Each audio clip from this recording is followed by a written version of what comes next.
Kita mulai. Bismillahirrahmanirrahim. Assalamualaikum warahmatullahi wabarakatuh. Alhamdulillah. Alhamdulillahi rabbil alamin. Ar-Rahmanir Rahim. Maliki yaumiddin. Wassalatu wassalamu ala asrafil anbiya'i wal mursalin Nabiina Muhammadin sallallahu alaihi ala ahsani taslim. Rabbi israh li sadri wa yassir li amri wahlul 'uqdatam min lisani yafqahu qawli, amma ba'du. Ma'asyiral muslimat yang dimuliakan Allah Subhanahu wa taala. Alhamdulillah, di pagi menjelang siang ini kita bisa duduk untuk bertalabul ilmi di Masjid Nidaul Ilmi, dan pembahasan di pagi menjelang siang ini kita akan membahas seputar kematian. Ma'asyiral muslimat yang dimuliakan Allah Subhanahu wa taala. Allah Subhanahu wa taala berfirman, kullu nafsin dha'iqatul maut. Setiap jiwa itu pasti mengalami kematian. Walaupun seseorang itu berusaha menjauh dari kematian, bahkan sekiranya membentengi dirinya dari kematian dengan benteng-benteng yang sangat kokoh sekalipun, tetap saja yang namanya kematian itu akan datang menjemputnya. Ainama takunu yudrikumul mautu walau kuntum fi burujim musayyadah. Dimanapun kalian berada, kata Allah Subhanahu wa ta'ala, sekalipun kalian berada di balik benteng yang kokoh pun, pasti kematian akan menjemput kalian. Karena yang namanya kematian itu sebuah kepastian. Tidak ada manusia satu pun di permukaan bumi ini yang tidak atau kebal dengan kematian. Hatta para nabi sekalipun, semua pasti akan disentuh dengan kematian. Siapapun, baik dia orang kaya ataupun orang miskin, baik dia pejabat ataupun rakyat, baik dia orang mulia ataupun orang hina, dan begitu seterusnya. Kematian itu tidak pernah melihat orang.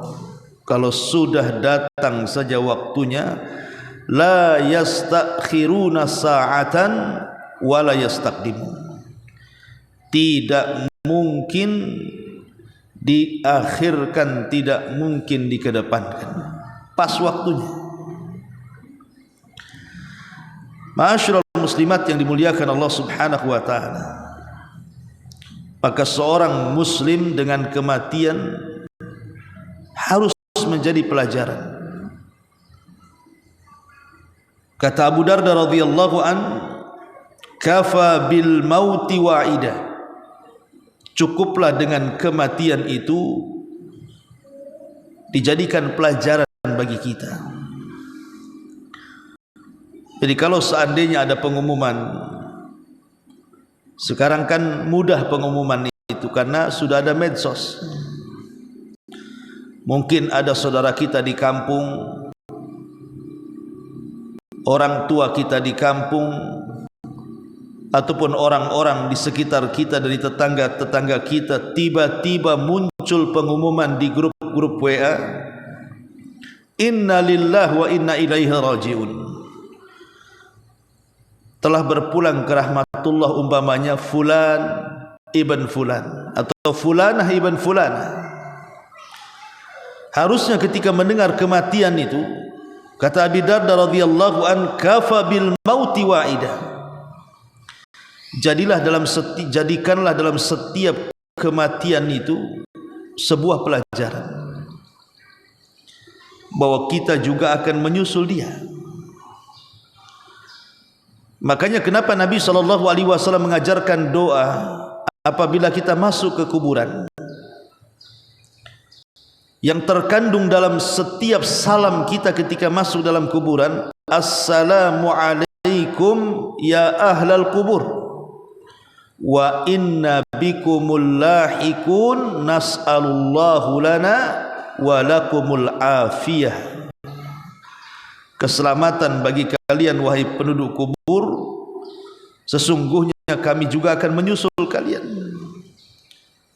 dan kami meminta serta untuk kalian agar Allah Subhanahu wa taala mengampuni dosa-dosa kita dan kalian.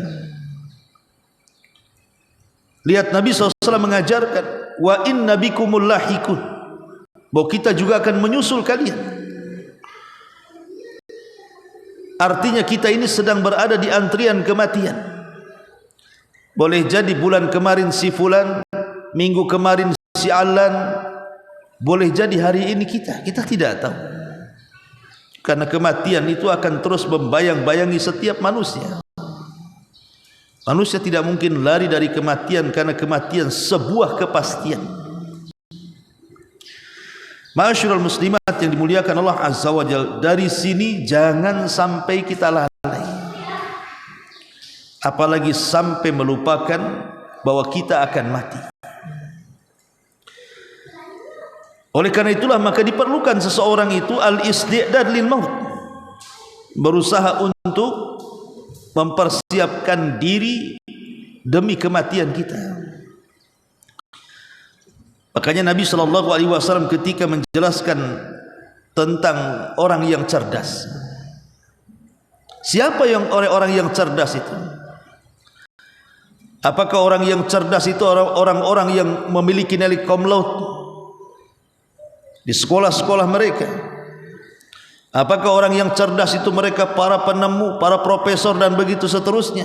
Ya, itu orang cerdas di dunia. Tapi ada hakikat kecerdasan, kata Nabi SAW, al-kayyisu man dana nafsahu wa amila lima ba'dal mauti. Orang yang cerdas itu orang yang senantiasa mengintrospeksi dirinya, di mana hari yang sekarang kita lalui harus lebih baik daripada hari kemarin, di mana hari esok harus lebih baik daripada hari ini. Itulah orang yang senantiasa introspeksi. Kata Nabi SAW, al-kayyisu man dana nafsah. Yang kedua, wa amila lima ba'dal maut. Dan orang-orang yang senantiasa mempersiapkan dengan amal-amal terbaiknya untuk setelah kematiannya. Itulah orang yang cerdas. Makanya Al-Hafidh Ibn Rajab rahimahullahu ta'ala, beliau mengatakan al-wajibu 'alal 'abdi al-isti'dadu lil mauti qabla nuzulihi bil a'malis salihati wal mubadarati ila dhalik. Maka kewajiban seorang hamba, kata beliau, adalah mempersiapkan diri untuk kematian sebelum datangnya, dengan cara memperbanyak amal saleh dan segera melakukan amal saleh. Ma'asyiral muslimat yang dimuliakan Allah Subhanahu wa taala,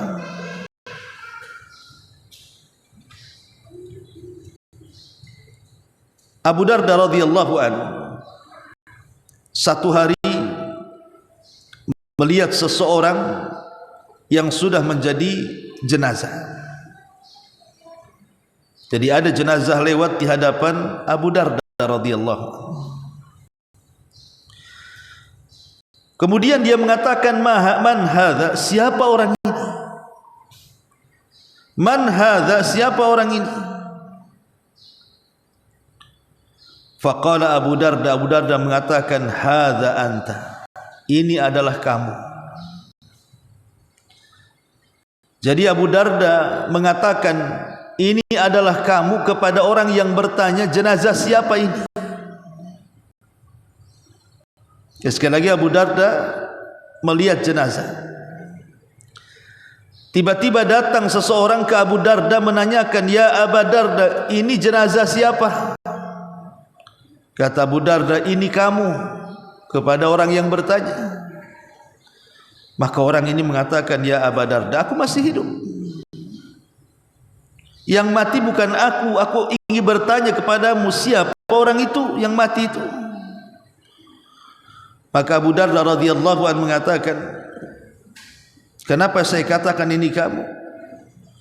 Karena Allah mengatakan, innaka mayyitun wa innahu mayyitun. Engkau akan mati sebagaimana dia sudah mati. Ya memang orang itu yang mati, tapi engkau juga akan menyusul dia. Kemudian dia mengatakan, wahai fulan, kalau seseorang diingatkan dengan kematian, fa'udda nafsaka, maka siapkan dirimu. Ma'asyiral muslimat yang dimuliakan Allah Subhanahu wa taala. Wahab Ibn Munabbih rahimahullahu taala, beliau mengatakan, yunadi munadin abna'u sittin uddu anfusakum fil mauti. Kata Wahab Ibn Munabbih, dia mengatakan, kalau seandainya ada orang yang memanggil diri kalian, wahai orang-orang yang usianya sudah 60 tahun, persiapkan diri-diri kalian dari kematian. Wahai orang-orang yang berusia 60 tahun, persiapkan diri-diri kalian untuk kematian. Kenapa Wahab bin Munabbih mengatakan seperti itu? Karena Nabi SAW membatasi usia umat Islam itu 60 sampai 70 tahun. Maka dia mengatakan seperti itu. Dan perkataan yang sama dikatakan oleh Sufyan Ats-Tsauri rahimahullahu taala, man balagha sinna Rasulillah sallallahu alaihi wasallam falyattakhid nafsahu kafana. Siapa yang usianya sudah sama dengan usia Nabi. Berapa usia Nabi? 63 tahun. Kata Sufyan Ats-Tsauri, falyattakhid nafsaha kafanan, sebaiknya belilah kafan, siapkan kafan untuk mengkafaninya. Lihat bagaimana para ulama salaf mengingatkan dari segi usia, tapi bukan berarti kemudian persiapan kematian itu kalau sudah usianya 60 tahun, tidak. Para ulama ini hanya melihat dari segi sabda Nabi SAW bahwa usia umat itu dibatasi 60 sampai 70 tahun. Yang namanya persiapan kematian ya sebelum itu. Dari sekarang kita harus menyiapkan kematian, baik usia kita masih 30, 40, 50. Karena yang namanya kematian itu tidak pandang usia, cuma umumnya kalau orang sudah usia 60 tahun ke atas itu lebih dekat dengan kematiannya. Ma'asyiral muslimat yang dimuliakan Allah Subhanahu wa taala. Rabi ibn Khaytham rahimahullahu taala. Rabi ibn Khaytham, dia mengatakan, aksiru dzikra hadzal mauti fa innahum lam tazuqu qablahu mithlah. Kata Rabi ibn Khaytham, ingatlah kalian atau perbanyaklah oleh kalian ingat akan kematian ini, karena kalian tidak akan merasakan yang seperti kematian. Kenapa kemudian beliau mengingatkan soal sakaratul maut? Karena sakaratul maut itulah yang menghancurkan seluruh kenikmatan yang pernah kita kumpulkan di dunia. Kalau semasa muda kita kumpulkan berbagai macam kenikmatan dunia, kita ingin lahan tanah, kita beli lahan tanah, kita ingin rumah, kita bangun rumah, kita ingin kendaraan, kita beli kendaraan, kita ingin pakaian yang enak, kita belikan pakaian yang bagus, yang mewah, tas dan begitu seterusnya. Ketika kita masih hidup, semua kenikmatan itu bisa kita gunakan. Tapi kalau datang sakaratul maut, maka semua kenikmatan dunia itu hanya tinggal kenangan. Karena semua akan ditinggalkan dan tidak mungkin akan dibawa ke dalam kuburan. Karena kalau ada orang yang mati itu, yang akan mengikuti adalah tiga perkara. Satu, keluarganya, dua, hartanya, dan tiga, amalannya. Adapun hartanya, maka dengan semata-mata kematiannya terputuslah dari dia. Adapun keluarganya, semata-mata dikuburkan di liang lahat, maka keluarganya akan meninggalkan dia. Adapun amalannya, inilah yang akan masuk ke dalam kuburannya. Idza mata ibnu Adam in qata'a amaluhu illa min salasin, sadaqatin jariyah aw ilmin yuntafa'u bihi aw waladin salihin yad'u lahu. Kalau anak Adam itu meninggal dunia, maka tidak ada yang dibawa kecuali tiga perkara: ilmu yang bermanfaat, sedekah yang mengalir, dan anak soleh yang mendoakan orang tua setelah kematiannya. Ma'asyiral muslimat yang dimuliakan Allah Azza wa Jalla, dikatakan dari ucapan Ka'ab al-Akhbar radhiyallahu anhu. Apa kata Ka'ab al-Akhbar, seorang rahib di zaman Umar yang masuk Islam? Man arafal mauta hanat alaihi masaibat dunya wa humumuha. Siapa yang mengenal kematian, siapa yang terus ingat kematian, siapa yang terus membayang-bayangi dia dengan kematian, maka akan merasa ringan musibah-musibah dunia dan juga musibah-musibah yang selama ini membuat gundah gulana. Kata beliau, di antara manfaat mengingat kematian adalah akan meringankan musibah-musibah dunia. Karena begini, bagi seorang mukmin, kematian itu istirahat bagi dia. Sebagaimana Nabi SAW mengatakan bahwa seseorang itu kalau meninggal dunia, imma mustarih atau mustarah minhu. Bisa saja dia yang beristirahat atau orang lain yang beristirahat.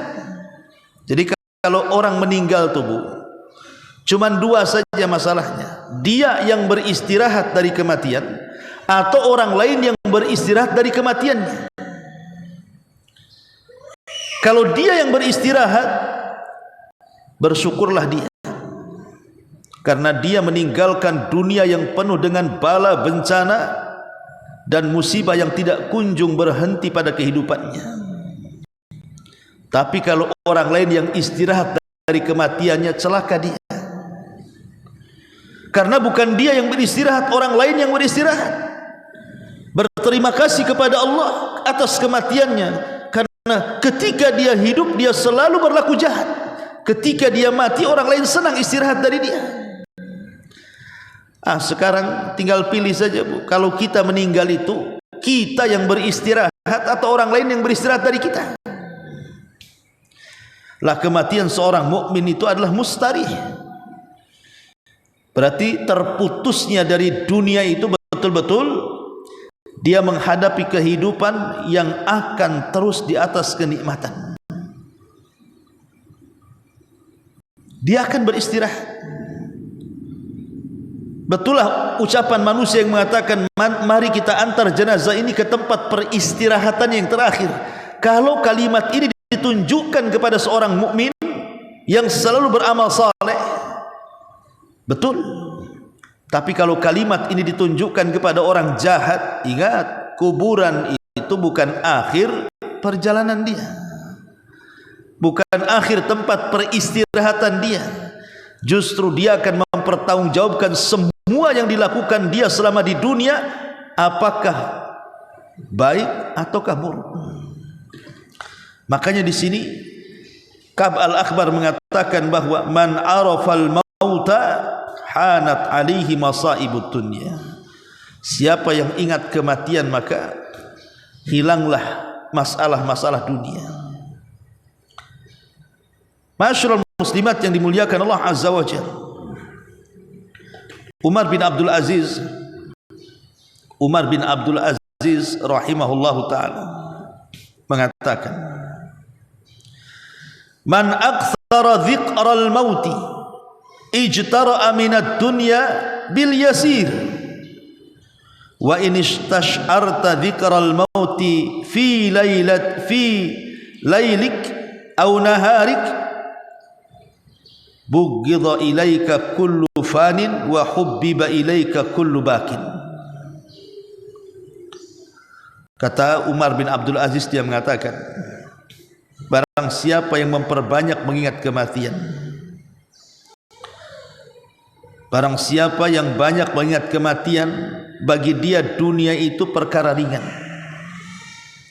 Sebab engkau kalau merasakan dengan cara mengingat kematian di malam dan di siang harimu, maka engkau akan dibencikan kepadamu sesuatu yang mudah musnah, dan akan dicintakan kepadamu sesuatu yang akan kekal.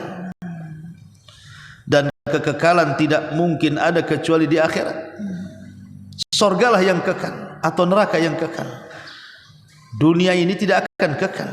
Ma indakum yanfud wa ma indallahi bakin. Apa yang ada di sisi kalian itu akan lenyap. Yang kekal itu hanya di sisi Allah Subhanahu wa taala.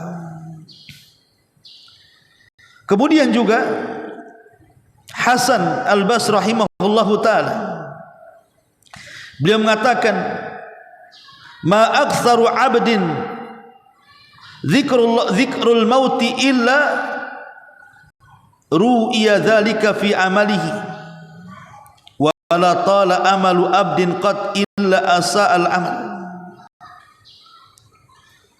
Dia mengatakan, siapa yang banyak seorang hamba mengingat kematiannya, maka dia pun akan disegerakan untuk melakukan amal saleh. Karena ketika seseorang kemudian panjang angan-angan seolah tidak akan mati, maka dipastikan buruk amalannya. Dan Sufyan Ats-Tsauri mengatakan, kafa bi kathratil mauti zahidan fid dunya wa muraggaban fil akhirah. Cukuplah dengan banyak mengingat kematian, orang itu akan jadi zuhud di dunia dan akan cinta dengan akhiratnya. Masyarul muslimat yang dimuliakan Allah Subhanahu wa taala, bahkan Yahya ibn Mu'ad mengatakan, man aktsara dzikral mauti, barang siapa yang banyak mengingat kematian, maka akan diberikan 3 sifat yang merupakan sifat-sifat dari husnul khatimah. Apa itu? Al-mubadaratu ila taubah, bersegera melakukan tobat. Wal qanaatu birizqin yasir, merasa redha dengan rizki yang sedikit. Yang ketiga, an-nasyatu fil ibadah, dan dia akan rajin melakukan ibadah. Inilah 3 perkara. Ibu kalau selalu ingat mati, pasti ibu akan disifatkan dengan sifat ini. Pertama, bersegera untuk bertobat karena takut kalau seandainya datang kematian kita belum bertobat. Yang kedua, al-qanaatu birizqin yasir, redha dengan pemberian walaupun sedikit, karena dia tahu bahwa ada rizki Allah yang jauh lebih besar daripada di dunia. Apa itu? Surga Allah. Jadi dia merasa qanaah, tidak ada masalah. Toh masih ada kehidupan setelah kematian kok. Kenapa aku tangisi yang susah di dunia ini? Ada perkara yang lebih besar di akhirat. Tak usah ditangisi perkara kecil. An-nasyatu fil ibadah. Dan akhirnya orang ini akan rajin melakukan ibadah. Ma'asyiral muslimat yang dimuliakan Allah Subhanahu wa taala. Makanya dikatakan oleh Imam Ghazali rahimahullahu taala, Imam Ghazali rahimahullahu taala, orang yang senantiasa mengingat kematian, maka dia akan mendapatkan thawabun wa fadlun, pahala yang banyak dan keutamaan. Pahala yang banyak dan keutamaan. Adapun orang yang jauh dari mengingat kematian, maka akan ditimpakan kepadanya dosa dan kelalaian. Nauzubillah. Ma'asyiral muslimat yang dimuliakan Allah Subhanahu wa taala, tidak syak lagi bahwa kematian itu sesuatu yang sifatnya baghtah. Baghtah itu datangnya tanpa pemberitahuan. Kadang-kadang orang merasa sehat badannya, di medical check up pun tidak adalah badan-badan ini, dalam badan ini ada penyakit-penyakit yang membahayakan, yang mengantarkan kepada kematian umumnya manusia. Tapi karena kematian itu sifatnya baghtah, datangnya tanpa pemberitahuan, tiba-tiba saja malaikat maut datang. Betapa banyak orang sehat tiba-tiba meninggal. Betapa banyak orang-orang sehat tiba-tiba meninggal. Dan banyak orang sakit kok tak mati-mati pula dia. Betapa banyak anak-anak muda yang belum tua dia meninggal, tapi ada orang tua tak mati-mati juga dia. Jadi karena kematian itu tidak ada alamat yang pasti, dan datangnya juga tiba-tiba serta tanpa ada pemberitahuan dari Allah Azza wa Jal, maka sudah selayaknya lah seorang muslim itu mempersiapkan dirinya, karena itu sebuah kepastian. Ma'asyiral muslimat yang dimuliakan Allah Subhanahu wa taala, oleh karena itulah maka ada hal-hal yang ingin saya jelaskan, karena kematian ini juga sesuatu yang memberatkan bagi setiap manusia. Karena dalam kematian itu ada sakarat. Ada sakarat itu ada perkara-perkara yang menyakitkan. Orang ketika dicabut nyawanya itu sakit. Bahkan Nabi SAW sendiri yang merasakan perkara itu. Saat detik-detik wafatnya, Nabi SAW mengatakan, ala wa inna lil mauti la sakarat. Ingatlah, dalam kematian itu ada rasa sakit. Allah Nabi SAW mengatakan dalam hadis Ummul Mukminin Aisyah radhiyallahu anha, man ahabba liqa Allah ahabballahu liqa'ah, wa man kariha liqa Allah karihallahu liqa'ah. Siapa yang cinta berjumpa dengan Allah, Allah cinta berjumpa dengan dia. Siapa yang benci berjumpa dengan Allah, Allah benci berjumpa dengan dia. Jadi ada orang-orang yang Allah cintai saat menghadap kepadanya, dan ada orang-orang yang Allah benci saat berpulang ke hadapannya. Lah tentu kita hanya ingin menjadi orang-orang yang Allah cintai saat kita berjumpa dengan Allah. Dan salah satu perjumpaan kita dengan Allah itu saat sakaratul maut. Saat sakaratul maut itulah kita akan diberjumpakan dengan Allah, karena ruh kita ini akan diangkat ke langit. menembus langit pertama, kedua, ketiga sampai ketujuh dan dihadapkan dengan Allah. Kemudian Allah katakan kepada para malaikat yang membawa ruhnya, kembalikan ruh ke dalam jasadnya, angkat amalnya, letakkan di Illiyin. Artinya kematian itu juga adalah sesuatu yang akan menjumpakan setiap orang yang mengalaminya dengan Allah Azza wa Jalla. Tapi ada orang-orang yang tidak berjumpa dengan Allah, sebab seluruh langit ditutup pintunya, dia tidak bisa menembus langit. Sampai Allah katakan, letakkan tuh ruhnya ke dalam jasadnya, lemparkan catatannya, letakkan di sijil. Dan mereka lah orang-orang kafir yang Allah katakan, la tufattahu lahum abwabus sama wa la yadkhulunal jannah hatta yalijal jamalu fis samil khiyat. Mereka tidak akan dibukakan pintu-pintu langit dan mereka tidak akan masuk surga sampai ada cerita unta masuk ke liang jarum.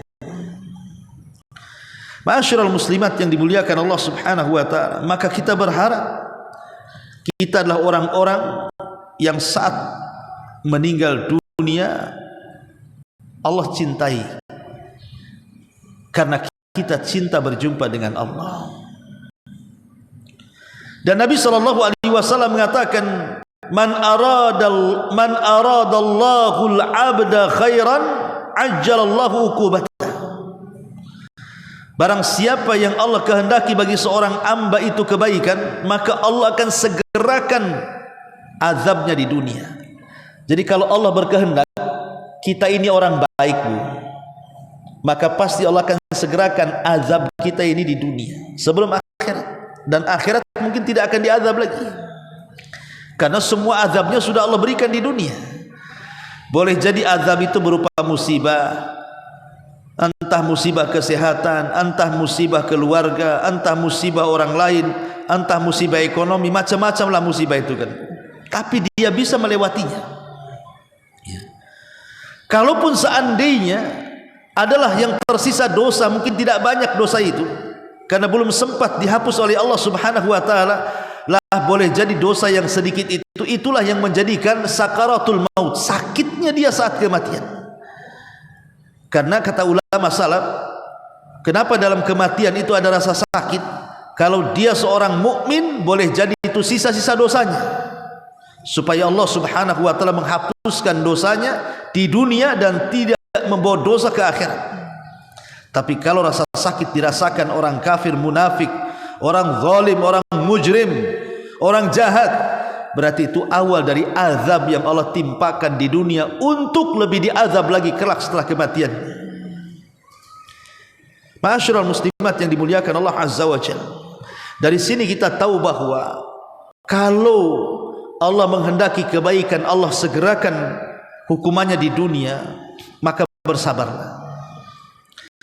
Kalau Allah Subhanahu wa taala menimpakan banyak musibah kepada kita, bersabar, karena sabar itu salah satu jalan meringankan kematian kita, meringankan saat sakaratul maut kita. Karena sabar ini pahalanya besar. Innama yuwaffas sabiruna ajrahum bighairi hisab. Pahala orang yang sabar tanpa hisab. Jadi kalau kita ditimpa musibah, sabar. Yang kedua, mintalah pahala dari musibah yang Allah timpakan kepada kita. Allahumma ajurni fi musibati, ya Allah berikan pahala akan musibah yang menimpa diriku. Ini yang pertama, sabar dari musibah-musibah dan bala yang Allah ujikan kepada kita. Ini yang bisa meringankan detik-detik sakaratul maut kita. Kemudian yang kedua, perbanyak istighfar. Perbanyak istighfar. Karena boleh jadi setelah kita sabar, tetapi kemudian masih adalah dosa-dosa itu yang belum dihapuskan oleh Allah Subhanahu wa taala saat detik-detik sakaratul maut itu. Maka dosa-dosa yang kecil ini bisa kita hapuskan dengan istighfar. Dan tentu sering saya ulang-ulang bahwa seafdal-afdalnya istighfar adalah sayyidu istighfar, penghulunya istighfar. Allahumma anta rabbi la ilaha illa anta khalaqtani amartani wa ana abduka wa ana ala ahdika wa wa'dika mastata' a'udzubika min syarri ma sana' abu'u laka bi ni'matika 'alai wa abu'u bi dzambi faghfirli fa innahu la yaghfiru dzunuba illa anta. Inilah sayyidul istighfar. Siapa yang dibaca di malam hari, kata Rasul, kalau Allah takdirkan dia meninggal masuk surga. Siapa yang dibaca di pagi hari, kalau dia meninggal sebelum sore hari, dia masuk surga. Itulah sayyidul istighfar. Karena Allah Subhanahu wa ta'ala dalam hadis qudsi mengatakan, ya ibna Adam, law dhunubuka anana as-sama thumma astaghfartani ghafartu laka ala ma kana minka wala ubali. Wahai anak Adam, kalaulah dosamu seberapapun besarnya, walaupun melambung sampai ke langit sekalipun, walaupun seberat bumi sekalipun, kalau engkau datang kepadaku istighfar, meminta ampun dan tidak menyekutukan Allah, ku ampuni dosa-dosamu semuanya. Maka ini cara yang kedua, perbanyak istighfar supaya meringankan kematian kita. Ya. Pertama, sabar untuk menghilangkan kesalahan dan keburukan kita, karena kalau kita sabar dari musibah itu, Allah akan gugurkan kesalahan kita. Lah, untuk menggugurkan kesalahan-kesalahan sedikit saat-saat sakaratul maut itu, maka perbanyak istighfar. Karena dosa sebanyak apapun kalau digempur dengan istighfar itu akan hilang. Dan tentu mentauhidkan Allah, tidak menyekutukan Allah Subhanahu wa ta'ala. Kemudian yang ketiga, hindari hak-hak orang lain. Kalau bisa kita kembalikan hak-hak orang lain, terutama masalah utang piutang. Karena kita tahu bahwa orang yang ketika kematiannya dijamin tidak akan merasakan sakit adalah para syuhada. Para syuhada itu ketika meninggal tidak akan merasakan sakitnya, kecuali dia punya hutang. Kecuali dia punya hutang. Kalau dia punya hutang, kata Nabi SAW, yughfar, diampuni, asyahid kulla dzambin, setiap orang yang mati syahid setiap dosanya diampuni, illa dain, kata Rasul, kecuali kalau dia punya hutang. Maka sebelum datang kematian itu, alunasi hutang. Hak-hak yang berkenaan dengan orang lain, minta kehalalannya. Dengan cara apa? Kembalikan haknya. Jadi inilah tiga perkara, kata para ulama, yang bisa meringankan detik-detik sakaratul maut setiap hamba. Bersabar dari musibah, kemudian perbanyak taubat dengan memperbanyak istighfar, kembalikan hak-hak manusia. Ma'asyiral muslimat yang dimuliakan Allah Azza wa Jalla, saya ingin menjelaskan sedikit tentang kisah-kisah para ulama salaf. Bagaimana mereka saat detik-detik wafatnya. Berkata Yahya ibn Adam rahimahullahu ta'ala, berkata Yahya ibn Adam rahimahullahu ta'ala, ketika datang kematian kepadanya, masuklah Sufyan ats-Tsauri rahimahullahu ta'ala. Kemudian dia pun seolah-olah mengerung kesakitan karena sakit yang dideritanya. Maka Sufyan ats-Tsauri mengatakan, kenapa engkau seperti seolah-olah kesakitan? Maka dia mengatakan, fa wallahi lawaditu anni mutusa, demi Allah, kalau aku memang berkehendak, aku ingin kematianku ini tidak terlalu lama, sekejap saja. Begitu para ulama salaf tahu. Sebab kita lihat ada orang-orang yang diuji itu tidak mati-mati, Bu, tapi dikomakan. Kan ada orang yang dikomakan itu bertahun-tahun, kan, Bu. berbulan-bulan dia koma, nggak mati-mati juga, ya sehat tidak, mati juga tidak, antara hidup dan mati orang koma. Makanya kemudian Yahya ibn Adam mengatakan, lawadidtu anni mutu sa'ah, kalau bisalah kematianku ya Rabb, segerakan, jangan dilambatkan ataupun dilama-lamain. Ma'asyiral muslimat yang dimuliakan Allah Azza wa Jalla. Kemudian ketika Ibrahim An-Nakhai rahimahullahu ta'ala sedang sakit, faqalu, maka sahabat-sahabatnya mengatakan, ya Aba Imran, ma yubki.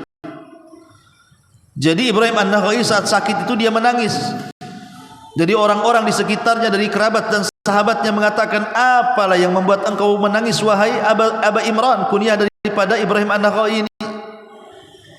Qala, maka kata Ibrahim An-Nakhai, wa kaifa la abki wa ana antadiru rasulan min rabbi yubashshiruni imma bihadihi wa imma bihadihi. Bagaimana tidak nangis aku, kata Ibrahim An-Nakhai, bagaimana aku tidak menangis, sementara aku ini tinggal nunggu saja utusan dari Allah Subhanahu wa ta'ala yang akan menghabarkan kepadaku dengan berita yang baik atau dengan berita yang buruk, maksudnya malaikat maut. Itulah ketakutan para ulama, padahal mereka ulama lah. Ibrahim An-Nakhai itu ulama dunia, Bu, ulama dunia, ulama yang alim, zahid, wari', dipuji para ulama. Tapi saat kematiannya dia mengatakan, bagaimana aku tidak menangis sementara aku sedang menunggu utusan Allah yang membawa berita kepadaku dengan berita kebaikan atau berita keburukan. Harusnya kita yang takut seperti itu, bukan mereka. Ma'asyiral muslimat yang dimuliakan Allah Azza wa Jalla. Bahkan Yunus ibn Ubaid rahimahullahu ta'ala, dia pun menangis. Kemudian dikatakan kepada Yunus ibn Ubaid, wa ma yubkika ya Aba Abdillah, apa yang membuat anda menangis wahai Aba Abdillah? Ini kunyah daripada Yunus ibn Ubaid. Kemudian dia mengatakan, qadamayya lam tughbara fi sabilillah, aku menyesal kenapa kedua kakiku tidak digunakan untuk jihad di jalan Allah dan tersentuh debu-debu para mujahidin, katanya. Subhanallah, ya. Ma'asyiral muslimat yang dimuliakan Allah Subhanahu wa ta'ala. Umar bin Abdul Aziz saat kematiannya atau detik-detik wafatnya, qala, dia mengatakan, ajlisuni, aku ingin duduk. Karena dia berbaring, dia mengatakan, aku ingin duduk, tolong dudukkan aku. Fa ajlasu, maka orang-orang pun berusaha mendudukkan Umar bin Abdul Aziz. Faqala, maka dia mengatakan, ilahi alladhi amartani faqasartu wa nahaitani fa'asaitu walakin aqulu la ilaha illallah, thumma rafa'a ra'sah fa'abbada an-nadhara wa qala inni la ara hadaratan ma hiya bi insin wala jin, thumma qubida min sa'atihi. Umar bin Abdul Aziz ketika sudah didudukkan dari baringnya, kemudian ditahan oleh orang-orang yang membantu mendudukkannya, tiba-tiba Umar bin Abdul Aziz mengatakan, ilahi, Tuhanku, sayalah orang yang kau perintah tetapi aku remehkan perintahmu, sayalah orang yang kau larang tapi aku bermaksiat dari laranganmu. Akan tetapi ya Rabb, aku hanya bisa mengucapkan kalimat la ilaha illallah. Kemudian dia pun memandang dengan pandangan yang kosong. Kemudian dia mengatakan, sungguh telah datang di hadapanku makhluk yang bukan jin ataupun manusia. dialah malakul maut. Maka sesaat setelah itu Allah cabut nyawa Umar bin Abdul Aziz.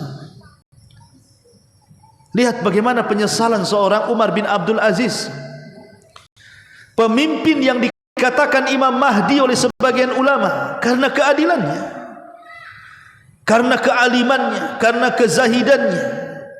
Tapi lihat dia mengatakan, ana allazi amartani faqasartu wa nahaitani fa'asaitu. Saya orang yang kau perintahkan ya Rabb, tapi aku meremehkan perintahmu. Saya orang yang engkau larang ya Rabb, tapi aku yang melanggar larangan. Sampai dia ketakutan dari perkara-perkara itu. Tapi dia berusaha mentauhidkan Allah di akhir hayatnya, dan dia pun mengucapkan la ilaha illallah. Nabi SAW mengatakan, man kana akhiru kalamihi la ilaha illallah dakhalal jannah. Siapa yang akhir ucapannya kalimat la ilaha illallah, dipastikan dia masuk surga. Ma'asyiral muslimat yang dimuliakan Allah Subhanahu wa taala. Dikisahkan dari Hasan ibn Abil Hasan Al-Basri,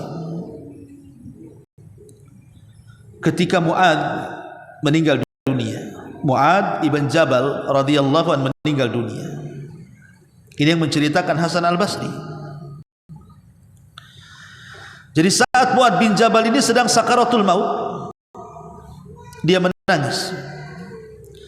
Kemudian dikatakan, atabki wa anta sahibu Rasulillah. Hei Mu'adz, kenapa engkau menangis? Engkau kan sahabat Nabi yang penuh dengan keutamaan, yang penuh dengan keistimewaan. Engkau sahabat Nabi, apalagi yang kau tangisi dari kematianmu? Maka dia mengatakan di hadapan orang yang berkata seperti itu, ma abki jazaan minal mauti an hallabi walad dunya taraktuha ba'di. Aku tidak menangis dengan adanya kematian yang akan segera menghampiriku, tidak pula dengan dunia yang kutinggalkan setelahku. Walakin, akan tetapi dia mengatakan, innama huma al-qabadatani qabdatun fin nar wa qabdatun fil jannah fala adri fi ayyi qabdataini ana. Yang aku tangisi adalah manusia itu kan ada dua kelompok. Yang satu kelompok penduduk neraka, yang satu kelompok penduduk surga.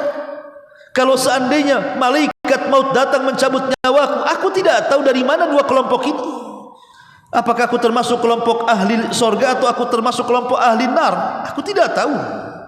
Lihat bagaimana ketakutan seorang Mu'ad bin Jabal. Harusnya ketakutan ini ada pada kita, bukan pada Mu'ad bin Jabal karena dia sahabat Nabi. Tapi terkadang kita tenang-tenang saja menghadapi kematian, seolah-olah kita yakin kita menjadi penduduk surga. Na'udzubillah summa na'udzubillah. Ya. Ma'asyiral muslimat yang dimuliakan Allah Subhanahu wa taala. Bahkan dikatakan oleh Abdul Wahid ibn Zaid rahimahullahu taala, dia mengatakan, dakhalna ala Atha as-Sulami. Aku masuk ke rumah Atha, dan Atha itu ketika itu sedang sakaratul maut. Aku mendengar nafasnya. Ketika dia menghela nafasnya dan Abdul Wahid mendengar helaan nafasnya, maka dia mengatakan, malaka ya fulan, kenapa engkau wahai Atha, kenapa engkau menghela nafas sedalam itu? Kemudian dia mengatakan, wadidtu wallah anna nafsi bakiyat baina lihatai wa hanjaratai tataraddad ila yaumil qiyamah makhafatan an takhruj ila nar. Aku hanya berkeinginan nafasku tidak keluar dan tetap ada pada tubuhku sampai kiamat dibangkitkan, karena aku takut kalau seandainya nafasku kemudian keluar dari badanku, jangan-jangan aku melesat ke neraka, katanya. Na'udzubillah. Lihat bagaimana ketakutannya para ulama salaf saat detik-detik kematiannya. Tetapi yakinlah bahwa Seorang mukmin yang terus beriman dan beramal saleh, kemudian istiqamah dengan amalan, senantiasa berdoa kepada Allah agar kita diwafatkan husnul khatimah, kemudian kita senantiasa sabar, memperbanyak tobat dan istighfar, kemudian mengembalikan hak-hak manusia, jangan suka melakukan kezaliman. Insyaallah dengan tauhid yang ada pada diri kita ini, maka dengan itulah kita akan diarahkan kepada jalan Allah Subhanahu wa taala berupa husnul khatimah. Wallahu a'lam bishawab. Ini materi yang bisa sampaikan. Sebelum saya tutup, kita buka tanya jawab, silakan.